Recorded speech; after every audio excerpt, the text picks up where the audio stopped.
abbiamo avuto i primi due positivi. Soddisfazione per la presenza del Capo dello Stato a Vo all'inaugurazione dell'anno scolastico, ma quale possa essere la data Zaia non lo sa, anche se spetta alla Regione stabilire il calendario scolastico. Una data che non si può definire, perché dipende da quando si va al voto, e a deciderlo non è né Zaia né Sergio Mattarella. Quindi, bella notizia, bel riconoscimento per Vo e lasciatemelo dire anche per il Veneto.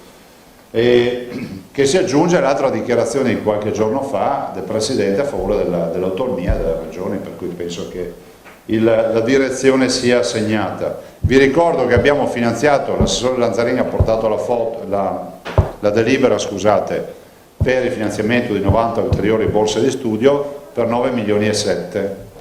Quindi abbiamo le borse di studio e anche questo è un bel segnale, no? Siccome faremo il corso di laurea in medicina e chirurgia, 90 borse di studio 9 milioni e 7 ci costano. Il Presidente Mattarella, io ci ho parlato a lungo anche della partita delle elezioni, purtroppo il Presidente come si dice, non la decide lui sta roba, cioè non è una competenza del Quirinale, ma sa benissimo qual è la situazione.